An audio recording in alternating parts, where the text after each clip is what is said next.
Hi, guys. Welcome to Trauma Informed. My name is Russ. I'm your host. I am a trauma informed somatic life coach with Mind, Body, Spirit LLC.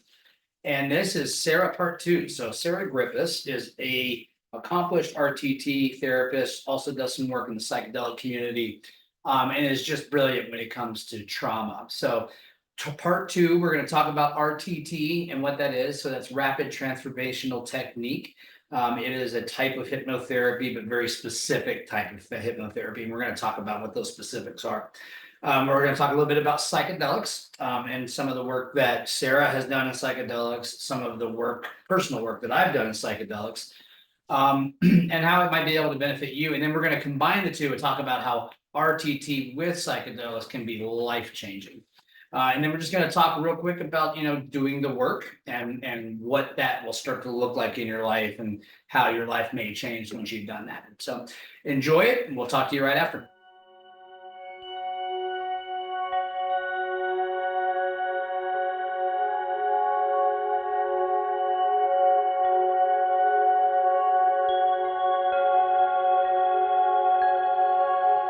Now, you mentioned there's some differences between RTT and standard hypnotherapy. Could you outline those?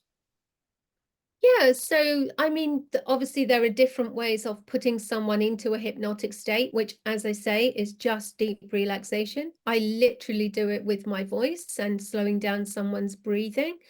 But RTT, it very specifically draws you. See, so when I use RTT, I'm going to spend time talking to someone first.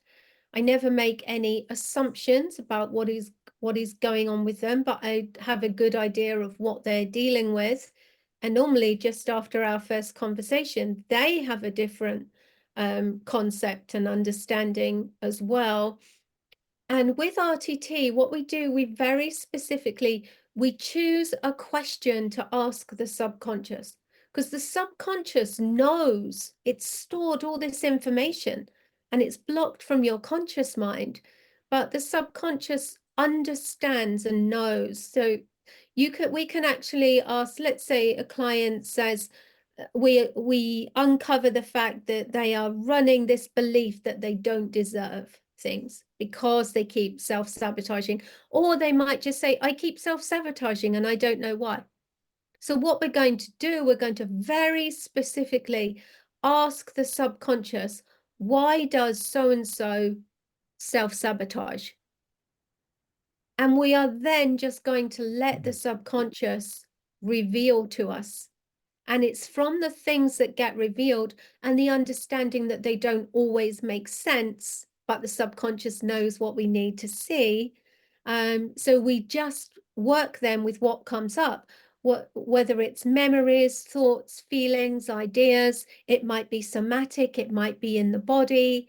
And we just work with it to gradually get to the point, because in that slightly altered state of consciousness, if I ask you, do you think it's about this? Does it feel as if it's about this? You're going to know in a way that you don't know when we're dealing with the logical conscious mind, because the logical conscious mind always has the ego in the way, and the ego doesn't want you to be wrong, doesn't want you to be involved, doesn't want it to be your fault, or doesn't want you to be dealing with these things. So with RTT, it's this very, very particular formula of discovery, but then there's this very, very important, the most important concept of telling the subconscious that this thought pattern, this idea is in the past and is no longer needed. Kind of like time stamping the trauma, some kind of. Yeah, Yeah. it's all about literally rewiring that neural pathway. And we can very, very quickly shut that down. And I give people tools. Well, as you know, there are tools from that as well to reinforce these new ideas. But we can very, very quickly. The secret is actually the key. The subconscious has created all these rules and ideas to keep you safe. So just because we tell it, it's safe to let that go now. Its job is to keep you safe. So we have to go, I use certain tools and techniques, as you know, to make sure that the subconscious understands that this is safe. And you will have been through this where we've tested something and I've said to Mhm. you, how does that feel? And you're like, oh, it feels okay, but part of me is still uncertain. So then we address that part that's still uncertain. What's it feeling? Why does it still feel uncertain? What does it need to know? What does it need to understand? So it's this whole process of it's uncovering, understanding, but releasing what no longer serves you and replacing it with something else. So my experience during one of our sessions, and I'm curious how often this happens, because I would imagine it happens quite a bit, is I came to you with a problem or with what I wanted to Yeah, work on. And then you put me under, and my subconscious mind was like, nope, this is what we're working on today. Completely, something right. completely different. How often does that happen? Yeah, all the time, because you're coming in with an idea that is your logical conscious mind, but your logical conscious mind is not running your life in any way.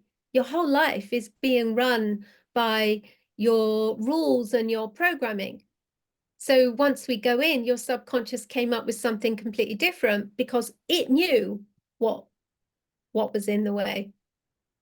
So Yeah, it's amazing. It's pretty wild that the subconscious knows what it needs, whether you know it or not. yeah, absolutely. Yeah. And that's Yeah, why this work is so powerful because here's the thing, people cannot heal what they don't understand. And I right. work with and I talk to a lot of people who will say to me, I've been in therapy for 30 years. I've read all the books. I've got all this information, etc., etc. What's wrong with me? And there's nothing wrong with them other than they've got all this information, but they don't know how to apply it because they don't actually know what their subconscious beliefs are that are running their life. Hmm. And that is why I found this so incredibly powerful. The other thing you touched on, of course, that is an amazing tool, and I'm a great fan of this myself, and it's been hugely life-changing for me and many of my clients. You mentioned ketamine, and Yes, I cannot, cannot overestimate the role that psychedelics play in healing our mental health. I Um, think that the work I did with you started this journey for me and has been absolutely life changing. But the ketamine treatments and psilocybin treatments that have done were probably the most impactful in the fastest amount of time, yeah, like yeah, an hour I later. agree. Yeah, but I think you have to get to a certain place. It's very, very effective. For me, I'd already been on my healing journey. I'd been practicing RTT, etc. when I went to my first ayahuasca ceremony. And that was just absolutely mind-blowing. But I think it was mind-blowing because I was in a place where I understood, like you do, about my parents and other people. I understood about my husband. I understood about my own role. I was no longer angry. I wasn't blaming. I was just looking for healing. And wow, did I get it. That, Unbelievable. that's a wonderful segue because you're doing some work in the psychedelic community, right? Yeah, I certainly have been. I haven't done any for the last I that's not true to say I haven't done any. I haven't done much. I haven't done much of anything for the last 18 months. Mostly because I went on my own very, very powerful healing journey. And then when I discovered the power of RTT and especially combining it with psychedelics, I was literally inundated with people who wanted to work with me, which is a great thing, Hmm. but I got completely overwhelmed and Sure. exhausted. So the last 18 months, I took a back seat. I've still been working with some people like you and some other clients, just a few. And I've done some work with psychedelics, but I needed to focus on myself. I Sure. was absolutely exhausted. I had nothing left to give. But I'm great. I'm ready again. I'm picking it up next year. Very excited about the combination of psychedelics and hypnotherapy. I think it is an absolute dynamite Combination. combination. So when Yeah, you do your retreats, because you actually host some retreats, right? yeah, So yeah. when you host your retreats, do you combine both the psychedelics with RTT during that week? I do, because what I don't want people to do, I think that, people ask, well, what's the difference between just going somewhere and getting a high and using psychedelics for therapy? And it's all in the intention and in the direction. So when I work with people, literally it's a 12-week container mostly. And for about 6 weeks beforehand, we're doing some hypnotherapy and some coaching. We're priming the subconscious Wow. to work with the psychedelics. And we're also, just the hypnotic work itself is going to mean when someone goes to use the psychedelics, whether it's ketamine, I mean, we did the same when obviously I did the ketamine with you, right? Hmm. Those guided sessions. It was I the did same a thing. guided RTT session for those in Yeah. the audience with Sarah while on ketamine. And I came out of that the happiest I've ever felt in my life. It was amazing. And I love doing that. And the fact that we can, people say, can you do it over Zoom? My clients are worldwide. And I love these sessions where they will either take psilocybin or ketamine, because the results that we get are they're just phenomenal, you Now, know. do you use RTT or hypnotherapy after their ayahuasca trip to help with integration? Oh, absolutely. Integration is as essential as the prep work that we do. That's why I do a container that contains both, because I'll speak from experience here. When you do something as powerful as psilocybin or ayahuasca or even ketamine, you can come out the other side and it's almost like you are in a void. You've let go of a part of yourself that wasn't serving you, Hmm. but you haven't yet caught up with yourself. Hmm. So you can be in this void, like of who am I? How should I respond to this? You don't want to respond as you used to, but you haven't yet uh, kind of got yourself together enough to have bought your new behaviors, your new ideas. And it can be a scary place, let's be honest. It It's can. fantastic because it totally changes your it changes you. It changes your foundation of how you see yourself.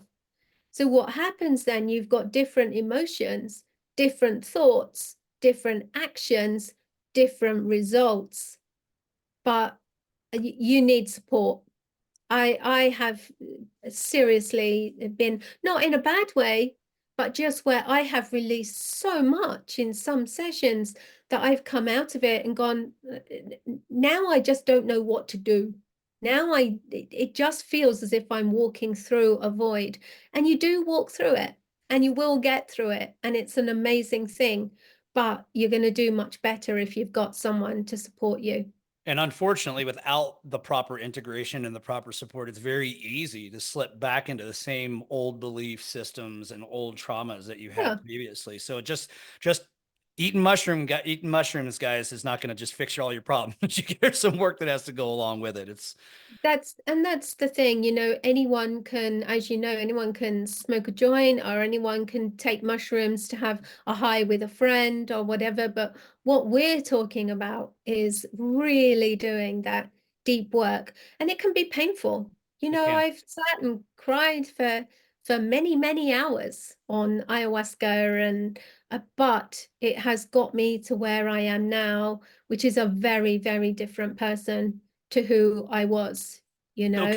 do you mind sharing just a little bit of what you had to do to go through the training that you've gone through involving ayahuasca and working with the shaman and all of that? Yeah, so I think it's important to say that with the ayahuasca, I don't serve that. I have always taken my clients to South America to work with the indigenous people, because I do believe that is the best way of doing it. I do have an opportunity because of the amount of trauma work that I have done now. There is the possibility that next year I might go to South America and do a couple of months with the Ayahuasca Foundation as the start to being able to serve. Oh, And okay, cool. I can certainly serve psilocybin. I have worked with groups of my own clients, and I have dosed and led them through a mushroom ceremony. And for me, it really, I think it just comes down to, I do think that my own experience and understanding has been hugely helpful. But really, it's just about the amount of trauma work that I've now done, the hours and hours and hours of training that has gone into that. Because because of my own experiences with psychedelics, it led me to want to take my clients. But also now it's led me to the point where I think, okay, I would really, really be comfortable, because you have to hold space. You have to hold space for whoever you take. I don't think I would do more than 4 people at once without someone similar to myself to also assist me. Is that Because because you of the really, one-on-one time with the clients during the yeah, trip? it's the one-on-one time of all the prep and the integration, but also when you are, I mean, obviously, if I do a session over Zoom, it's one-on-one and that's fine. But in a retreat setting, you want to make sure that if someone is struggling to release something or understand something, you want to be there to actually work with them and help them through that, because people can get stuck, you know. So, but I love this work. I'm very comfortable in it, and I'm actually very excited that I'm now feeling within myself that I can fully involve myself again next year and progress this work with especially the psychedelics and hypnotherapy. I think it's a very, very exciting thing. Yeah, it sounds incredible. I have not had the opportunity to do an ayahuasca retreat with you. I fully plan on doing one eventually, but I have had the opportunity to do a psilocybin assisted therapy, ketamine assisted therapy, and specifically assisted therapy with you on ketamine. And the combination of RTT with psychedelics is mind blowing. Yeah. It really, you really can come out of these things a completely different person. It can change your personality, and yourself, your true self can be exposed in one trip. It's amazing what it's capable of doing. But it's also, it can be very dangerous too, right? Without doing it correctly. If you're just at home drinking tea, may not be so Yeah, I great. mean, yeah, if you're at home drinking tea, number one, you don't you if you take too much, I mean, for me, these psychedelics, I am kind of intrigued about the concept that people do it just for fun, because for me, it's never that nice. No. It's always, always with a real focus on doing some deep, deep healing work. Um, but yeah, I think if someone sits at home and drinks tea, you don't know how much you're having, you don't know where that's going to take you.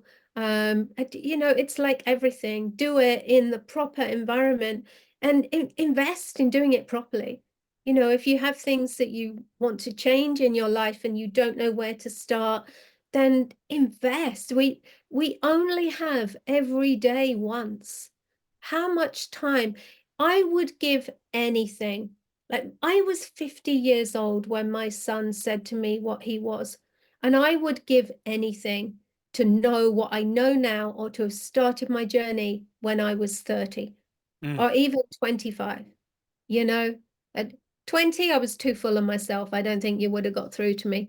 But if I could have, at 30 years old, if I had known what I know now, we only have each day once. I Yeah, was don't, thinking about something similar a couple days mm, ago. I was talking to my friend, and they were like, "Man, if only you had figured this out when you were 20 instead of 47." And I thought to myself, had I figured this out at 20, I don't know if it would have been impactful. I don't know if it would yeah, have made as great a change, and I don't know where I would be today. I don't think I would be where I am. I think I had to endure the things that I've endured over the last 46 years to get to be the person I am. Yeah. And with the healing and all those experiences, I feel unstoppable.